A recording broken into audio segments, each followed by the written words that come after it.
Hello, Kent. What can you tell me about the first season of Hell's Kitchen? Well, the first season of Hell's Kitchen was very unique, and it was somewhat of an experiment. A lot of people, didn't think you could do a cooking show on network television, and so Arthur and I, my partner, Arthur and I, we really strove to do a show that was about the characters and about the drama of working in a kitchen rather than a cooking show. So, and there was a tremendous amount of conflict that erupted with the help of obviously Gordon Ramsay, the chef and host of the show, which created a lot of the drama. And I don't think anybody had ever seen a character like that before on TV. And I think that led a lot to the fascination of the audience in viewing it, as well as the cast themselves, the chefs that came out and the characters. We had a wonderful, wonderful cast. And for the first time, I think on a reality show, we were casting not reality contestants, but we were casting chefs. And these were people that had a real dream about becoming a chef and elevating their stature in their careers. And so you weren't getting the standard reality type contestants you do on normal reality shows. You were getting people who had a dream and had a vision, and so their passion was incredible. And they were real, and they were genuine. And I think that came out on camera. And I think that the combination of Chef Ramsay and his dynamic personality, along with the cast and their genuineness and their passion for cooking, created a very unique situation. Well, tell us what it's like to shoot a TV series like this. In season 1 of Hell's Kitchen, we had 76 cameras that were robotically controlled and situated throughout the restaurant, the kitchen, and the dorms. And they almost blend into the environment. You don't notice them. I mean, if you look hard, you do. But it created the atmosphere that you were in a restaurant or in a kitchen, and not in a studio. But to pull that off, it was probably 40 days of setup and running miles and miles and miles of cables to pull it off, because every camera needs to have 3 cables running to it, and then we have what we call area mics in every room, and multiple mics in bigger rooms. So there's over 65 of those sitting around, in addition to all the contestants being having microphones themselves, and Gordon as well. What's the most unusual spot for one of the cameras? I think the most unusual spot for one of the cameras is probably the bathroom. It's probably the place you'd least expect to see a camera. But there are 2 places that I think people tend to talk the most, and one is the kitchen, and the other is the bathroom. And we never spy on them when they're anybody is in the john or anything, but washing your hands or face or brushing your teeth or doing makeup or something like that. And then the bedrooms actually provided for some interesting footage also. I think ideally the patio ended up being probably the most giving of information. That was where I think the cast felt the most comfortable, and so they talked more freely, and so we got a lot of good footage from the patio. Tell us about one of the best scenes using the robotic cameras. I mean, one of the best scenes I think we got in season 1 from the robotic cameras that was out in the patio. It was late at night, and Michael was very passionate. He was very intense on pleasing Chef Ramsay, and there was a billboard above the exterior of the patio, and he stood out on the patio on one of the lawn chairs and talked and looked up at the billboard and said, "I'm going to show you, Gordon Ramsay. I'm going to show you." And we never would have had that if we didn't have these robotic cameras out there to spy on it. And the other thing that the robotic cameras do, without having a cameraman in your face all the time or following you around, you forget about it. You feel like you kind of get Lord of the Flies, and you become lost in your own world, and you create your own reality. And that's what happened with the cast. We would always pull the cameras away. It was our intent, and we always instructed the cameraman and the director to tell the cameraman, keep the cameraman back, play it on a longer lens. We want the people to not feel your presence. And the robotic cameras, that's really give you that ultimately. But even when we were in scene with cameras, we always played it back farther. So, Kent, can you explain how you build the teases in the show, specifically with the 2 finalists, Ralph and Michael, wondering who was going to win the restaurant? Well, it's kind of funny because when we shot that scene, the final scene with Michael and Ralph at the doors, we envisioned where the commercial break was going to be. And so when we kept that in mind, and actually when we shoot, we say that to our producers, like, oh, that's a good place for a commercial break. This is, and we plan out the acts, so we always know, each act, the structure is going to be, and what the dinner scene, the dinner service is going to occupy 2.5 acts, and the post, reality, then the elimination, and all that. So we know how all the acts are going to break out, generally. So when we're shooting, we always are keeping an eye on what would be a good act break. When it came time to the final episode, and we had Ralph and Michael standing by the doors, we knew exactly where the scene was going to break for the commercial, where the commercial break was going to be, and we shot that scene with that in mind. And it was torturous for Michael and Ralph, because we'd say, okay, put your hand on the handle, start to turn, don't open the whole door, and open a little bit, and we just shot it very dramatically so that we were able to capture that moment. Actually, one of the things that I came up with on that was, on that final scene with Michael and Ralph at the door, was the handle. I made the handle turn on both, because when the door is locked, it doesn't turn. The handle doesn't turn. So one of the things I suggested to the art department was, like, make both handles turn. One of the things I suggested to the art department was to make both handles turn, so that for that one split second, both of them thought they had it, but only one actually opened. Only one actually. We actually dead bolted the door that wouldn't open. So the handle would turn on both, and it's like I envisioned it myself, like my heart would race, like, my heart would race. It's like, oh my God, it's my door, because the handle turned, and it wouldn't turn if it wasn't my door, but only one pushed open. So I never actually talked to Ralph about that to see if it psychologically did anything. But we always are doing little things like that with the show. We're always trying to fine tune and do little. It's always about the details. To me, it's always about the details in these shows that make them special, make them unique. And a lot of them never appear to the audience. It's always, it's kind of like producing a show on invisible rails, so that it feels like it's very natural.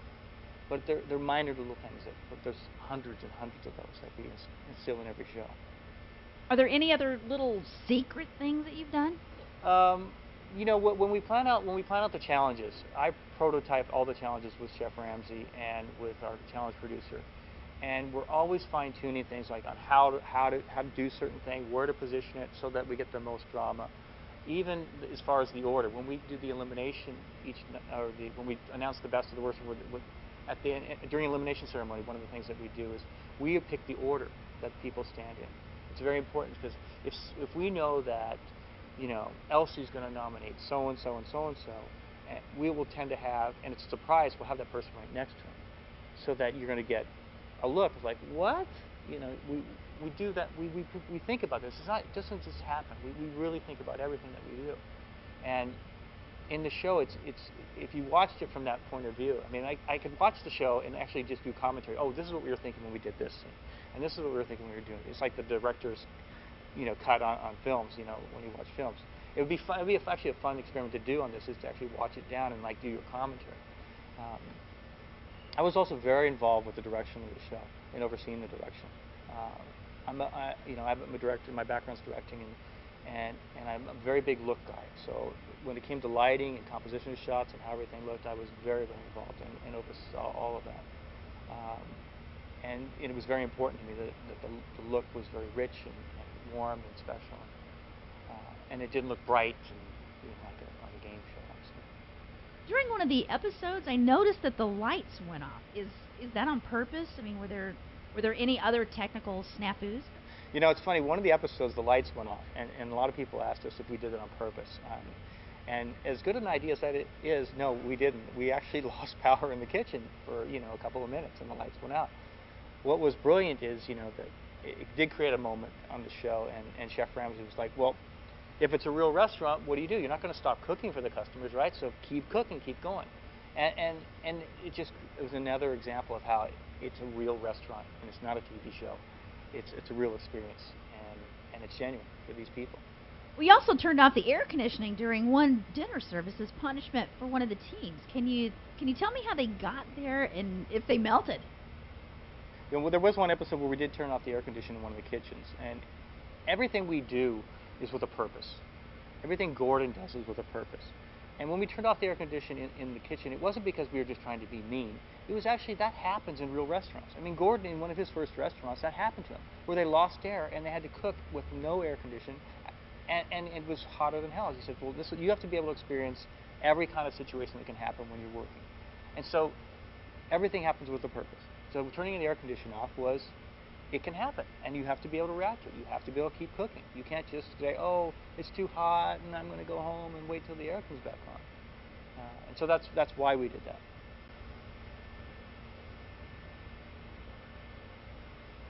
This is Hell's Kitchen, and this is our dining room.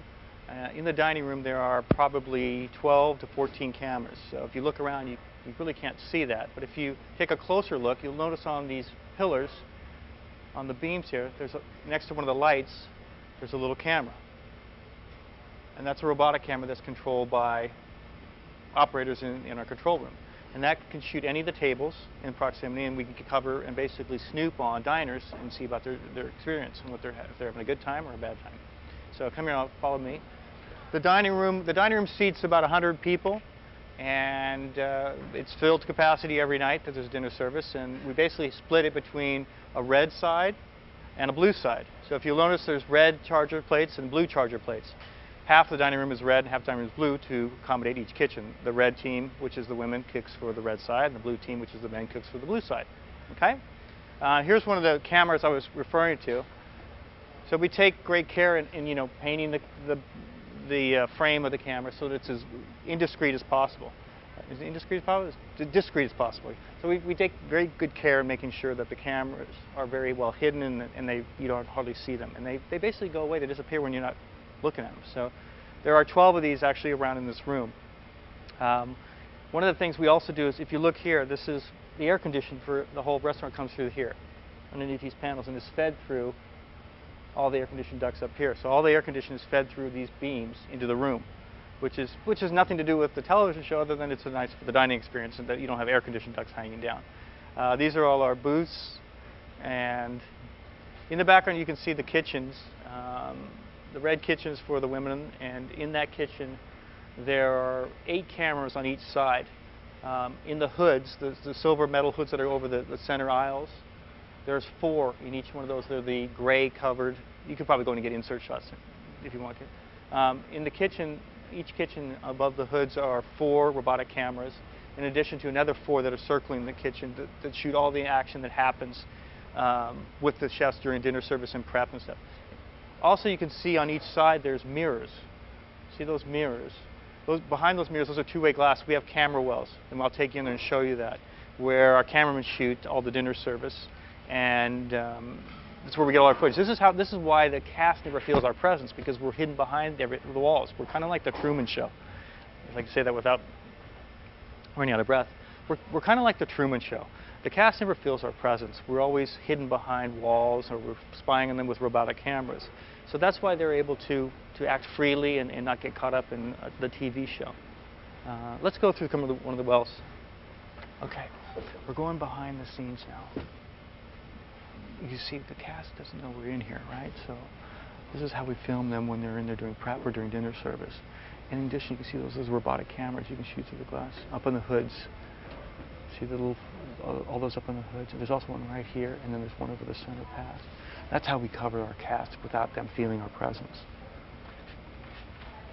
So there's 3 of these blinds, one in this blue kitchen, one in the red kitchen, and then one in the middle. There's one in the middle also. Okay, let's go back out.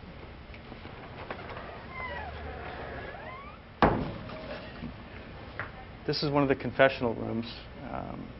This is where our cast does their confessions. They sit in this stool and they go, "Oh my God, the dinner service was terrible and I feel terrible." This is our background. So they come in here at any time. We invite the cast to come into confession rooms whenever they feel like they want to express something or emotions.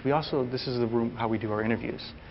This is how we don't do sit-down interviews with our cast. We do them by having them come to these confessionals, and you'll see behind me, or in front of me, there's a camera right there. And they actually just talk to the camera and listen to a producer. So they just talk to that camera, and then the producer will talk to them via a speaker and ask them questions. Or if they just want to vent and tell what they're feeling. So we're behind the scenes now, and behind the kitchen. It's actually a working kitchen. This is one of the storerooms. You get a quick peek. There's the kitchen from there. Some of the chefs. Get an idea of them. And let's just go on out here.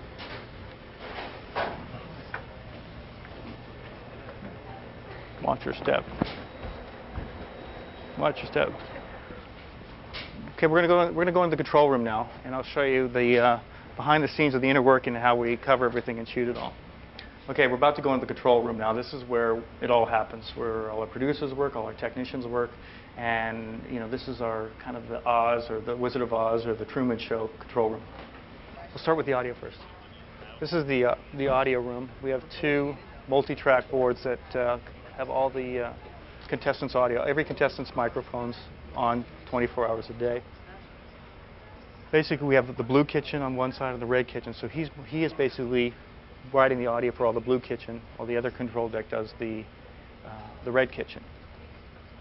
And they're following story, basically. So they're listening for story. And then the big control room, they feed that to the producers, which I'll show you. This is the main control room. I mentioned about the plasma screens in the background that have 64 different camera feeds. We have a total of 76 cameras. The first row is primarily where and we'll go up, take a closer look in a second, is where all the robo-ops and the technicians work about feeding any one of those cameras into a video deck that is recorded and then later looked at by story producers, where we then build our story from. The second row is our story producers, which are snooping on story and dialogue and trying to find out information and keeping notes on this board here for all the different characters. The back rows are supervising producers or our co-executive producers, and they basically are giving direction to the producers if they see something, or kind of crafting the overall day of whatever is happening, whether we're doing a challenge or it's a dinner service or we have to shoot interviews throughout the day. We can come in and get a different, closer look. So this is basically the front row of the control room, and this is where all the robotic cameras are worked on. They basically can choose any camera out of the 76 cameras at any time, and they can control it. They can pan, tilt, zoom, and basically snoop on any story and get different angles, so that we always have the coverage. This is all done without any of the contestants knowing this or feeling it. We don't have to be in their face, and we don't have to have cameras following them around wherever they go to do this.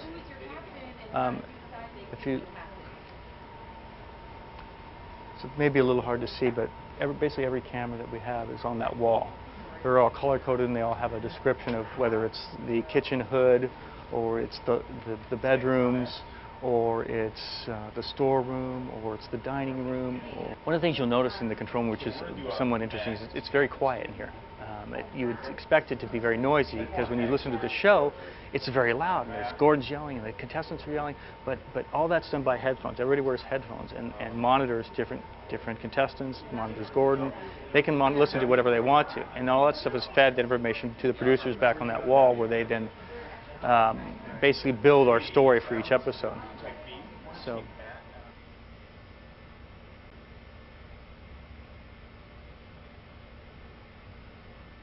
Hello, Arthur. Can you tell me what it took to bring everything to Hell's Kitchen? Well, the interesting thing about Hell's Kitchen, and I couldn't believe it, because normally in pre-production you're talking about cameras and you're talking about sets and typical television stuff. On this show, I was tasting bread. I was looking at linens. We were looking at china. We were looking at light fixtures and fabrics, and it was really, really interesting, and I would be talking to my wife at home, and she says, "What are you doing?" And I said, "Well, I'm at work." And I said, I'm tasting the lasagna, and I'm eating the bread, and we're trying to get the menu together." And she goes, "You having a good time?" I said, "Yeah." I said, "This is just so unique. It's like one of those unique experiences." I remember saying to the staff before we started the first show, I said, "We're about to embark on a journey that most of us have never been on before. Never before has someone done a television show where you have an actual restaurant that we've built, and we don't know what's going to happen once that dinner service is going to happen." And it surpassed our expectations clearly. And it's funny, because the first show, no one was quite sure of it, to be honest with you. I mean, Fox put it on Memorial Day, so which is usually not a good sign for a television show. But it did well, and the show has won its time period every week since that first episode. So clearly there was something there. Restaurants and the people who work in restaurants are very interesting. And what happens in the kitchen makes for great drama. And what happens after they leave the kitchen makes for great drama. And when you put Gordon Ramsay at the center of it, you have a hit television show, apparently. I think you can open a restaurant soon. Your skills now. I learned so much. I have learned so much about running a restaurant. It's funny, my first meeting with Gordon, I'm talking about ideas, and I'm a TV guy. I'm not a restaurant guy. And Gordon, in typical Gordon way, said, you know nothing about running a restaurant. That was my first meeting with him, and I said, well, you don't know much about running a television show. And that was our first big moment. But we were joking, of course. But I've learned a lot. I've learned so much about the restaurant business. It's so interesting. Well, tell us what it was like finding the ideal location and actually building the set. Yeah, I mean, originally when we were thinking of a restaurant, we were trying to find a place that was an existing restaurant. I actually scouted all of Los Angeles because restaurants are going out of business quite frequently. So we looked at a number of locations, but none of the restaurants were actually big enough. Number one, we wanted to have 2 kitchens. So how many restaurants have 2 kitchens? But nor was there a kitchen big enough. And it was very important for us, for our cast to live at the restaurant. So we decided to build one. So then trying to find a site was really, really difficult. And then we found the site in the middle of Hollywood, and it worked out fine. What did it take to customize the Hell's Kitchen set for a major television show? Well, basically, the original site for the first season of Hell's Kitchen was formerly a television studio. So the building had good bones. When I say good bones, it had high ceilings. It had lots of open spaces. So it was conducive to building a restaurant, because we really just needed, a big, massive structure. We essentially gutted the place. And it was really amazing because, we built a restaurant in record time. And then we created the restaurant version of The Truman Show. Tell us what went on behind the scenes of Hell's Kitchen. One of the most interesting things about Hell's Kitchen was the casting, the original casting of the show.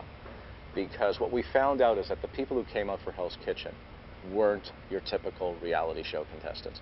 These were people who really wanted to be cooks, to be chefs, to win a restaurant, and they were real, they were natural.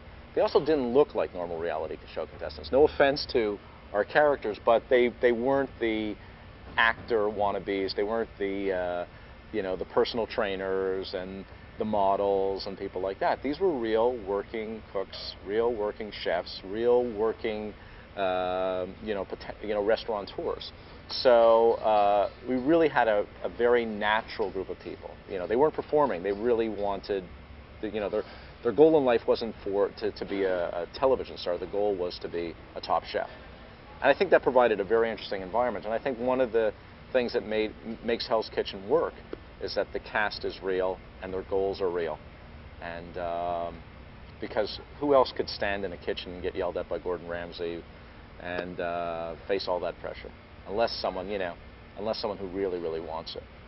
Arthur, what is Gordon like behind the scenes? Gordon is a perfectionist. Exactly the way he is in the kitchen, that's the way he is about, when we deal with him. When we talk about a challenge or suggest a challenge, everything is with a purpose. Everything that we do on Hell's Kitchen is there for a reason. It's not just to make interesting TV. It is to find out something about the contestants. It's to find out whether they're going to be good at running a restaurant. So no matter what the challenge is, there's a purpose. It's attention to detail. It's back to the basics. It's working as a team. It's timing. It's about your palate. And even though they do make great television, everything with a purpose. Gordon is not random. If anything about Gordon, he doesn't do random things. It's all very carefully thought out. And I mean, there's a lot of pressure on Gordon because he is trying to find this person in a very short amount of time. Now, Gordon is normally pretty tense in the kitchen, but the added stress of knowing that he has to find one person makes it even more intense. So, which adds to a lot of the drama of the show. What sets Gordon off? I mean, what really gets him upset? I think that Gordon appreciates certain things. He does appreciate people who can learn from their mistakes. What drives him crazy is making the same mistake twice. You know, it was interesting in season 1, you know, he fell in love with Elsie, who was, you know, a mother of 6 and who didn't have a lot of culinary experience, because Elsie was a fast learner. And he saw, you know, some great possibilities with Elsie. It was interesting, in one of the episodes, Elsie was standing there with Chris, I think, at the end, and you had the mother of 6 and the executive chef. And Gordon, quite frankly, saw more potential in Elsie than he did with Chris, because Elsie was a fast learner, had a great palate, and Chris was stuck in his ways and very hard to change. And, you know, Gordon felt he could work more with Elsie. Now, Elsie made it pretty far. She didn't end up winning, but, you know, that's an example of the type of people that Gordon likes. You know, I think he's, you know, I think the thing that sets him off more than anything is making the same mistake twice. I mean, if you ever, you know, when you watch the show and you watch the first season and even in his own restaurants, if you make the same mistake twice, that's when he loses it. The first time he gets pretty mad, but the second time is when he loses it. So what sets Gordon off? Yeah, well, I know the things that set him off. So, I mean, you know, coming into the season, you know, we had done our homework on Gordon. You know, we had watched what he had done in the UK. So we were very familiar, and, you know, he's so compelling and so interesting to watch that we knew that he was going to be interesting. And we also knew that he was going to swear. So, and, you know, the interesting thing that we decided with the network was that we weren't going to just cut the word out. We were actually going to beep. You know, and it was this real discussion with the network. We went into this, you know, I remember having this big meeting about and fighting for the beep, because, you know, because the beep completes the line. We can all fill in the blank of what it is, but if you just cut the word out, as they do in some forms of censorship, it's quite frankly not as funny. So we won the beep war, and you know, so now people can fill in the blank of what Gordon's trying to say. He's very colorful with his swearing too. Very colorful. Can you tell us about the time where Chef Ramsay actually shut down the kitchen? Yeah, I mean, usually there's a point when, you know, when Gordon Ramsay just has had enough, and sometimes it's usually provoked by something. I mean, if tables, you know, on one particular night, you know, he looked out in the dining room and he saw that tables were leaving and getting up, and he just saw no point to it. There was one other night where the mistakes were just compounding, and he just said, you know, I'm shutting it down. There was another night when JP was getting jostled in the dining room. He was getting into a fight with one of the customers, and he said, listen, anytime my maitre d' has to go through that kind of crap because of what's going on in the kitchen, I've had enough. So it's usually, you know, everything that Gordon does is with a purpose. He's not just shutting it down. If he sees an opportunity to get food out and to get people out, it's usually at a point where it's like, this is not going to happen. This is not going to happen. That's when he shuts it down. You know, Gordon is used to running one of his restaurants, one of his many fine, world-famous restaurants. And when he's in this situation, the frustration just gets to a point where he says he can't take it, and he shuts it down. You know, as soon as that first customer sits down and that first order comes in, Gordon wants to feed them. That's his instinct as a chef. So it drives him nuts. It drives him crazy that it's not happening, it's not coming in. And when he gets frustrated, I noticed that he has a tendency to take the plate of food in question and push it into the chef's stomach. Tell us about that. Yeah, I mean, that was, you know, Gordon, you know, there were times in season 1 when Gordon released his frustration by taking a badly cooked dish and putting it on the chef who did the dish. And, you know, the reason why he did that is not only because he was mad or frustrated, he wanted that chef to remember the dish that he screwed up. So it was like that whole night, I'm not gonna make that mistake again.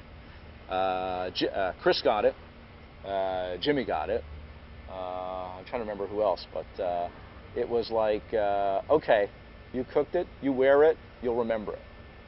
Okay, so how many meals do you think were thrown into the trash can? Oh, I don't know. I don't know. I mean, the first few dinner services were rough. I mean, none of us knew what could happen. I mean, the thing is that the contestants who came in for season 1, of course, before they got here, were all talking like, this isn't going to be a problem, this isn't going to be an issue. No one knew or realized how high Gordon's standards really are. He sets the bar really high, and he doesn't mess around, and he's not going to serve something unless he feels really good about it.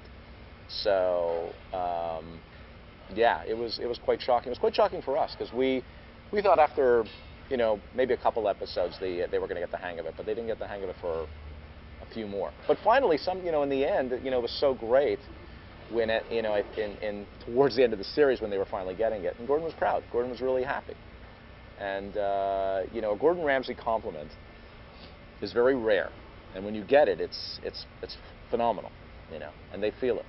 Did you ever feel sorry for a cast member because they were cast off? Yes, I probably felt sorry for some when they left. But I could tell you that every one of those cast members, who we have spoken since the actual date, has said it was the experience of a lifetime. Even the ones who were kicked off in the first and second episode. It's amazing. It's amazing. And they all really learned a lot. I mean, what the television show shows you is obviously a condensed version of what's happening over a matter of a couple of days. But there's a lot of teaching. There's a lot of educating. There's a lot of real benefits to these people from working here. It's actually a great thing to have on a resume. I worked at Hell's Kitchen because you know that you're going to go through some learning and some process, and you're going to get tips, and you're going to make dishes that you've never made before, and you're going to learn new ways to do it. And the television show is all about the highlights of what happens and stuff like that. But they actually do really learn a lot. It's funny because it's on people's resumes. They want to have Hell's Kitchen on their resume. One of my favorite scenes was Michael talking to the giant Gordon Ramsay billboard. I mean, was this billboard planned before the start of the season? There was one day when we were walking through the set before the cast arrived, to look at camera locations and everything else, and we went out to the patio. And as I was looking around the patio, I looked up and I saw a billboard, and Val Kilmer was looking down at me, and I said, wouldn't it be great if we had Gordon up there? And we went back to the office and we said, okay, let's find out who rents that space. Can we get that billboard? And so we found out that it was available, that we could get it. The only problem was that we couldn't get it for the start of the series. So what we didn't realize was that it would make for this great moment in episode 4. So the first time they would see it. And we did it overnight, and then the next night they went up there, and there's that great scene in episode 4 when they're, oh my God, he's looking down at us. He's everywhere. It's the omnipresent Gordon, but and it was great because it was really, the eyes were looking right down at them. So there's no escape from Ramsay. And as time went on, that billboard became a source of entertainment for us, and a great comfort to Michael, who spoke to that sign many nights. Michael was like in a zone. He was just like in a trance. He was a really interesting guy. I mean, he still is an interesting guy. And cooking is in his soul, and he would just have these great one-on-ones with Gordon, and it wasn't a joke. It was real. He was really doing his thing, meditating, thinking. Michael was perhaps the best player of season 1. Could you tell us about his strategy within Hell's Kitchen? Yeah, Michael in a quiet way was a great strategist. I mean, he knew he was here to win right from the very beginning. First of all, he had a lot of good credentials. He was one of the more experienced chefs here, but he played the game. He played the game better than anybody else. He got Ralph when they were doing the mock service, and he didn't put the crab in. Was it the risotto or the, I can't remember what it was. What about the infamous comment cards? Oh, Well, the Common Cards has you know, several ways in which you rate the kitchen. Okay, it'll talk about the appetizers, and do you rate it fair, good, above average, outstanding, and then it'll do the same thing with the entrees and the desserts. It'll talk about the service. It'll talk about really all the different types of ways in which you evaluate a restaurant. Do you ask specific questions on the comment cards? Yeah. And there were nights when we asked specific questions depending on what what was going on in the dinner service. I mean, if there was tableside dinner service, we asked about that. And on the last night, we asked that question about if this, would you come back to this restaurant? Which is clearly one of the most important questions to ask in the restaurant business. Dewberry is one of my favorite contestants, yet he was only in 2.5, 3 episodes maybe. Why do you feel he's one of the more memorable contestants? Yeah, Dewberry was a star, clearly. I mean, I mean, for somebody who was on so few episodes to have that kind of an impact on the audience and to be so memorable, he definitely had some special qualities. He was funny, and he was charming, and he was Dewberry. And his actual name is Jeff.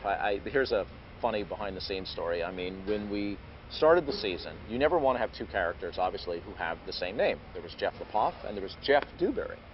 So we went around and we talked to Jeff, Lepoff and Dewberry, and we went to we looked at Dewberry's last name, and we said, you know what, he looks like Dewberry.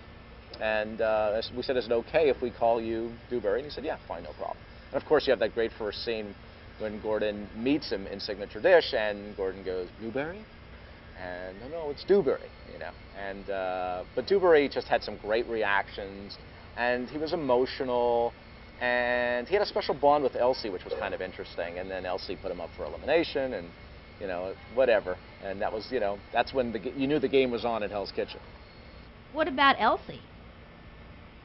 I think Elsie was a real person. I think she was sincere. I think she was honest. She was very open and intelligent. And she was also a fast learner, had a great palate, worked her butt off, and she was an easy character to like.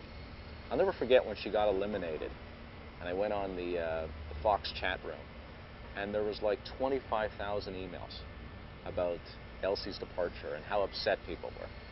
And she was great. She's a great lady. What about Chris? Well, when I think of Chris, I think of Gordon's first words to Chris, which was, "I think you're a plank." And so yeah, Gordon and Chris never hit it off. I mean, right from the very beginning, there was trouble. And Chris definitely had skills, and he was an executive chef, and there were moments when Chris actually did pretty well. But, it wasn't well enough. And Gordon did have higher expectations for Chris, and he had some bad dinner services. So, that was his undoing. Yeah, Gordon, looked at people's growth. Gordon really believes you either have it or you don't. Elsie had it. Chris didn't, according to Gordon, of course. What about Ralph? Ralph could have been the winner. Ralph was so close to being the winner. Ralph had some great dinner services, and where Ralph was clearly the star of the night. And Chef Ramsay told him so. He also had some moments when he didn't do so well. But over the course of the season, had Michael not been there, of course Ralph would have won. And as I said, it was the closest finale we ever had, and it really could have gone either way.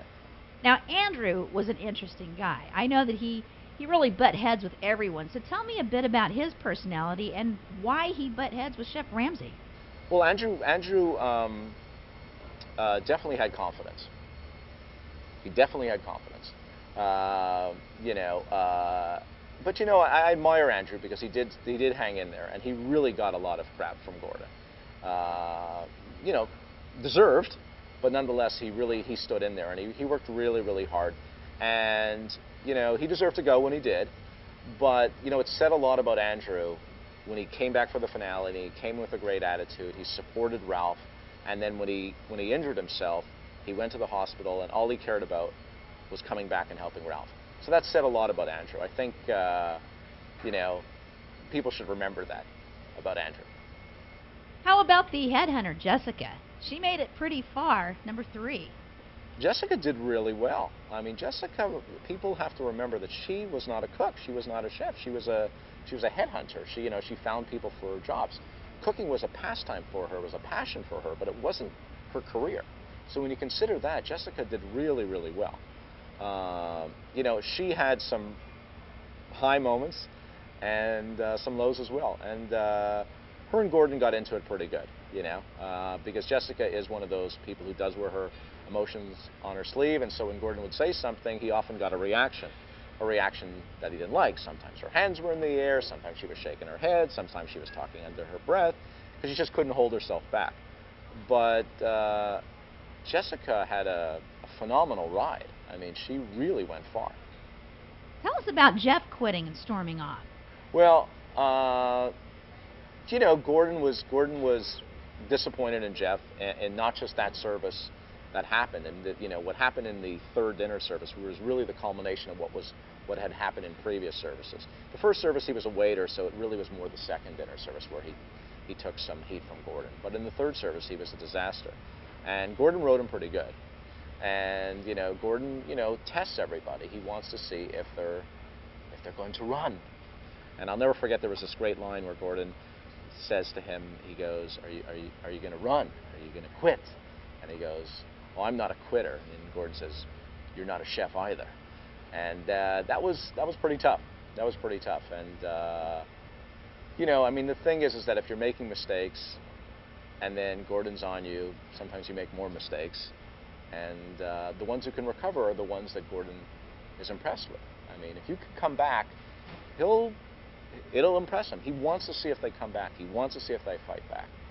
And Jeff did the opposite. He folded and then he quit.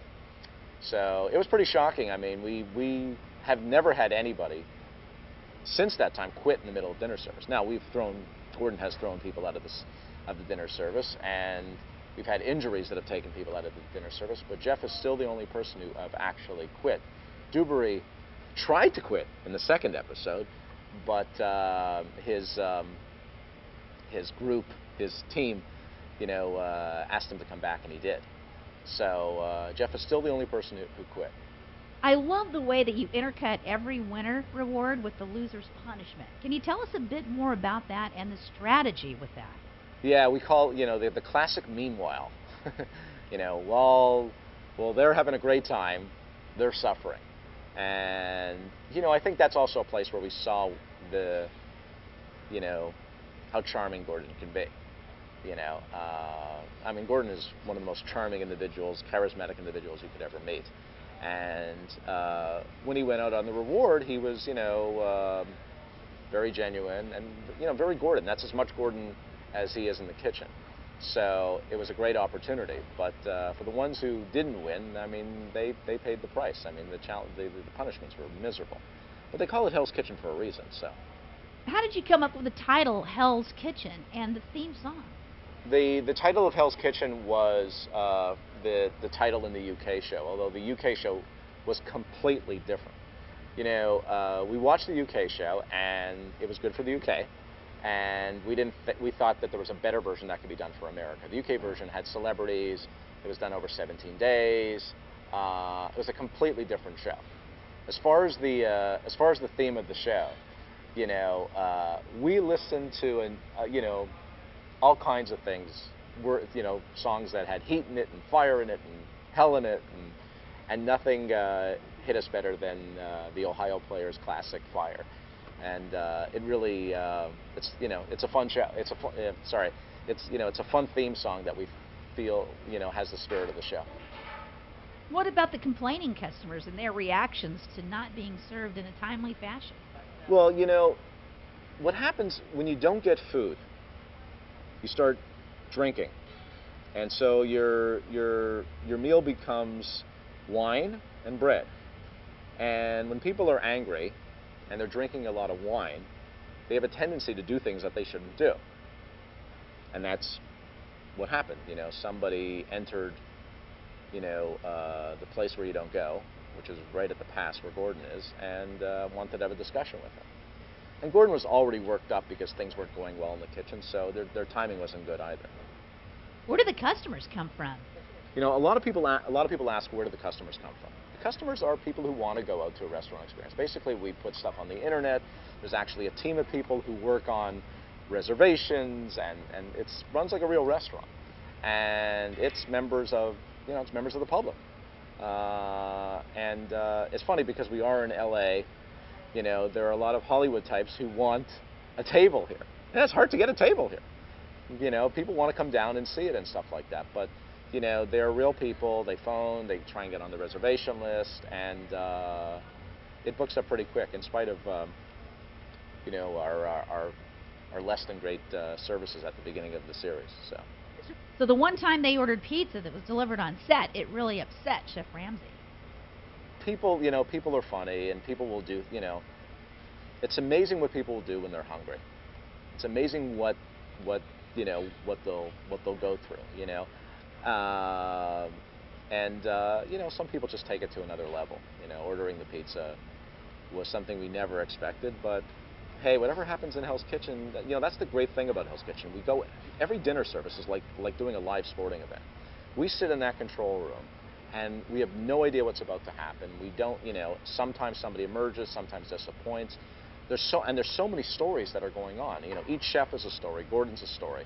You know, what's going on with Jean-Philippe, all the customers. There's a lot of action. You know, in that dinner service, it's great. I mean, my background is sports. I, you know, ran Fox Sports Net for 4 years. So for me, I feel like I'm back doing a football game. I mean, it's amazing. And you know, literally, you know, if you know, you could sit and watch the entire dinner service and be on your seat. I mean, you know, sometimes it's really a shame that we can only show, you know, X amount of minutes during a television show because the dinner service is so compelling. We knew we had magic that first night. That first night, I remember we were sitting in the control room and watching a dinner service with Gordon. We go, oh my God, this is so compelling. And this is unedited. This is just raw footage. We knew we had something special. So you can imagine what we have when we cut it down. It's going to be great. And really, you know, there's a lot of excitement in this show. I mean, there's a lot of interesting characteristics of the show. You know, you have the challenges, you have the rewards, you have all of this. But the thing that separates the show from every other reality show is that dinner service. That dinner service is unlike any other television show. You don't have that on any other television shows. There are other cooking shows, but none of them that have a dinner service quite like the one we do. It's a real working restaurant, and that's pretty interesting TV. What's it like to be shooting all the time? I mean, it seems like you and the production team never get a rest. Is it actually worth it? Well, let's see. You know, when the cast wakes up, we wake up. When the cast goes to bed, we eventually go to bed. So we're watching them all the time. You never know when something's going to happen. I mean, you never know when someone's going to go talk to a billboard like Michael. You never know when someone's going to be in the hall in pain like Jeff with his kidney stone. You never know what's going to happen. And we get up early because we have to keep testing them. And we're on a limited schedule, and it's a boot camp. So it's tough. It's tough on the staff. I mean, you gotta be ready to shoot this show. And there's always activity. There's always something happening. I mean, as soon as people are in the kitchen with hot things and personalities clash and things happen.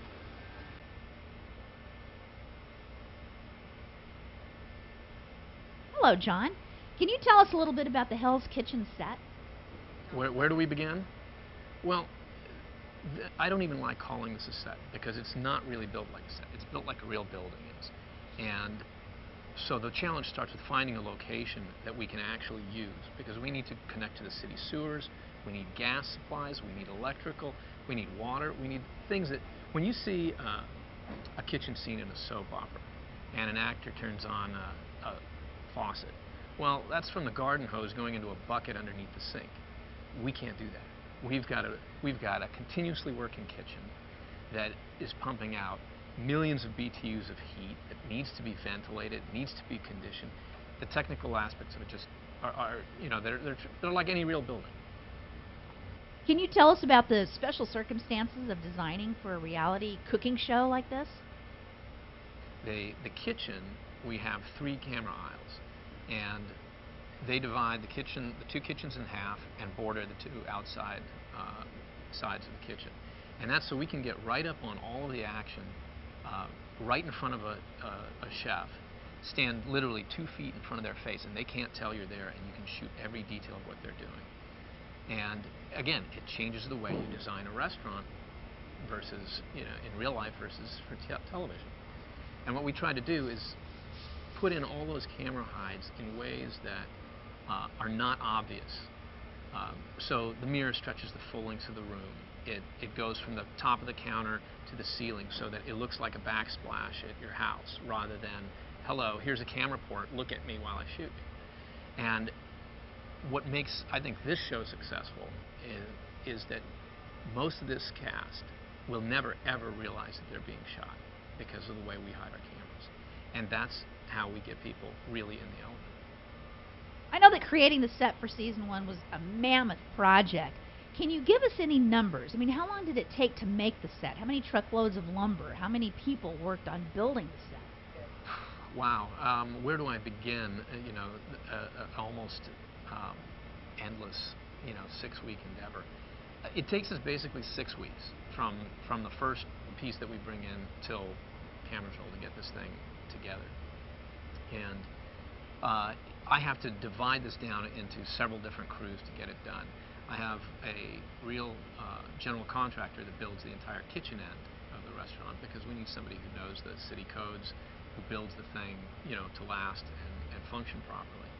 We have a second group of construction shops that builds the entrance and then the restaurant core, the center of the restaurant itself. And then I have a group of carpenters on staff that cobble all the little pieces together that have been missed and left out. So it's really, it's really 4 teams of plus or minus 50 people at any time working on this thing. And then there's dressers and decorators and whatnot.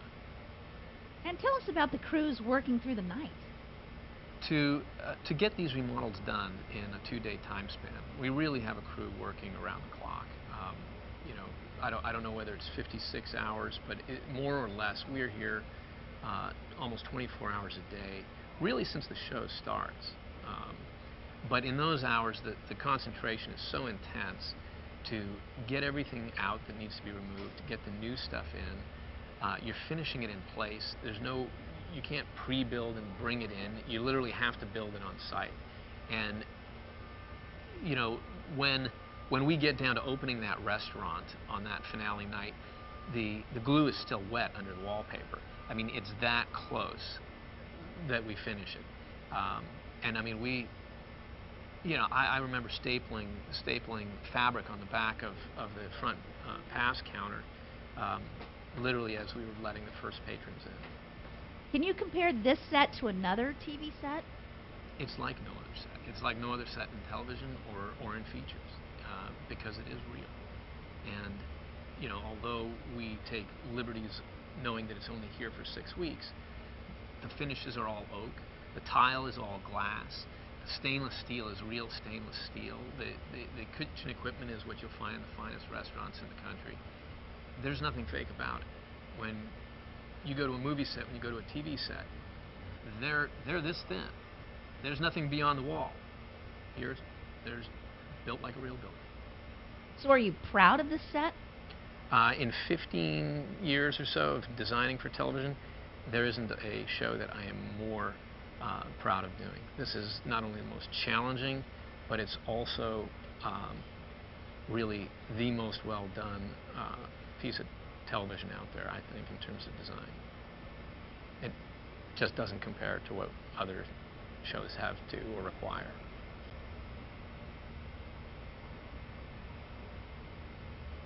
Hello, Gordon. I know that the series originated in UK. Tell us about this American version. The American version for me was 10 times better because of the integrity on finding a winner in amongst talent. So there were professional chefs combined with enthusiastic domestic chefs, but all you need to do was to have a love and a natural flair with food, and that was good enough to get you into Hell's Kitchen. So there was a lot more jeopardy there, and it felt a lot more real, and it didn't feel so slightly synthetic. It was proper, it was packed with emotions, full of jeopardy, and we had executive chefs going head to head with the most amazing mums, but the mums had phenomenal, articulated palates, and 9 times out of 10 they could outshine the chef on how good their taste was. I think that one of your favorites was Elsie. Can you tell me about Elsie and exactly why you liked her? One of the most exciting things about working with real, excited individuals that are obsessed by food is you get a chance to get close to them. So Elsie was a big, shiny star. This girl just emerged week on week, day in, day out, service by service, and all of a sudden you could just start to realise the amount of passion she had. And she was a mum of 6, never spent a day ever in a professional kitchen anywhere in the States, yet had the most amazing palate. She could cook brilliantly, and it was just so nice to see someone really relishing the chance, shining over and above chefs, and someone that was naturally gifted with food. Great. How about Ralph? Ralph, big heart, big mouth, talented chef, and someone that was a great host. Ralph fell in love with Hell's Kitchen the first minute he walked in here. Serious chef, very knowledgeable, but had the most amazing charm. He's going to make a great restaurateur anywhere across America, and someone that had a lot of heart. Talented chef, great execution in terms of delivery, and someone that it was fun to be around. And Michael? Michael was a worry when he first arrived in Hell's Kitchen because he was very reserved, very deep in concentration, somebody that was very emotional about food. He wore his heart on his sleeve, and someone that didn't take too kind to criticism. However, he played the game brilliantly. He emerged, fantastically well. He was someone that was obsessed by food, and someone that was lost in translation on putting dishes together. Michael was in a world of his own, yet he didn't give much away, but he progressed brilliantly. On a couple of the episodes, there was a big billboard of you that overlooked the dorm area. Michael, almost as homage to you, would stand up and talk to the billboard. Did that freak you out? I mean, did you like that? Billboards are quite scary anyway, so seeing your mug on a billboard is bad enough. And confirming, again, to 10 million people that live in LA, how wrinkly my face is, close up like that, is not a good idea. However, do you think I need Botox? Fuck it. You'd notice it straight away, wouldn't you? So, Michael was, a talented man. The biggest problem I had with Michael was getting that talent out of him and telling him to open up and to become assertive and for him to express how he's feeling about food. Don't stay reserved, because the minute that starts coming out, it's magic, because he's a very talented man. How about Jim? Yeah, Jimmy was great. Big heart, passionate man, clumsy as anything. It was like having a fucking rhinoceros running around your kitchen. And, dirty old Jimmy. He's gone on to bigger and better things. He is a man that is in love with food. He loves creating, and he is a real safe member of the line. And every chef that employed him would want him back in their kitchen, because he's one of those guys that would be so loyal for 10, 15 years that he'd be a pillar of community and strength in anyone's kitchen. Phenomenal guy. How about Dewberry? Dewberry, bless him. When I think of Dewberry, I can't help but think of sort of a muffin, but in the size of Shrek. And then you've got Dewberry. Dewberry again was a big-hearted, sweet, loving guy. Unfortunately, everything he cooked, he ate, which we cook for customers. You can taste it, but you don't have to eat it all. Dewberry is a very charismatic, buoyant individual, and when the chips are down, is a great guy to have around. The girls absolutely loved him. The biggest problem I had with Dewberry was getting past him in service. Sweet guy, but those muffin lips at the side of his pants. Oh my God, I'd hate to see him in a thong. How about Andrew? He gave you a little bit of attitude. Yeah, Andrew should be running for president. Andrew should be running for presidency. He's cocky, he's arrogant, he's chippy, he's good, he's obsessed by food. I just wish a guy like that got into the kitchen at the age of 15, not come into it second time round. So I like that cockiness. Provided you can pull it off in talent, you're allowed to be cocky. Andrew, unfortunately, was too cocky for what he didn't know about food. So got on well with him. I love them when they can stand up to you and stand their corner and fight back. I like that in a cook. How about Wendy? Now the problem with Wendy is that in the middle of service, when a cook turns around and tells me a pot of water stone cold will boil a lot quicker than a pot of hot water, no, sorry, sweetheart. You should not be in a kitchen. Slightly ditzy, a little bit sort of incy-wincy, and someone that should be making sponge cakes, and muffins and baking cakes for a living, not running or even attempting to work in a fine dining establishment. Well, since you were working with the aspiring chefs, you got to see and know what they can do in the kitchen. Do you remember any of the great moments for the rewards?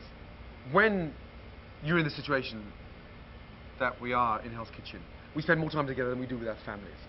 So you bond, because the amount of effort and work they all put in is extraordinary. So each and every service, each and every week is packed with emotions and tensions. And my objective was to push them to the absolute extreme, to find their snap point, their break point, strip them of everything they know, and then build them up to something unique. So you have highs and lows, and it's a very tempestuous relationship. It's like a love-hate relationship, and it's like a sort of big brother, little sister scenario, or it's like a father and a son scenario. So each and every one of them is different in terms of their character, their strengths, their level of taste in terms of their palate, and so you have to nurse them completely individually. As well as we were depending on a team effort to get us through a busy service, I also wanted individuals to emerge. So spending that amount of time in the service was the absolute opposite to spending time out on a reward. Then you felt sorry for the ones that didn't win, that were dying to spend that level of quality time, but I was pleased to see how they took advantage of all those wonderful rewards by trying to nail me into a corner and ask me 1,000 questions within 15 minutes about cooking Wellington, the perfect risotto, how to dress a salad, what's the secret behind cooking a quail, how do I roast a chicken and keep it moist, how do I make the perfect ravioli lobster, what's the secret behind a spaghetti lobster, how do I get my souffle so high, how on earth do you make that amazing malt ice cream to go with a chocolate fondant. So those are the kind of things that I was sort of almost victimised on. So the rewards are great, and it was nice to spend that downtime with them, but I got a little bit hairy sometimes after a couple of glasses of wine. Tell us about spending time on a reward with Chef Ramsay. They get to see me in a completely different light, which is great for them to understand that, I've got two lives. I've got Chef Ramsay, the mean, tenacious, self-controlled perfectionist that wants it absolutely perfect, and then my jacket comes off and I'm a father of four with 4 amazing kids and an amazing wife as a school teacher, and I don't even curse anywhere near my children, wouldn't even dream of it. So they get to understand me a lot better, and the minute I walk into that kitchen and it's curtains up, it is non-stop perfection. If they're not going to do it 110%, then don't bother coming back to work. So when we're out on those amazing rewards, and we're doing things like spending quality time eating in restaurants, having a fantastic time in the local pub, flying in a helicopter over Malibu, 6 foot above the water, flying over the beach and spending that time with them, and some of them for the first time ever been in California, and then flying in a helicopter. Extraordinary stuff. So it's hard because I know equally the punishments are just as damning.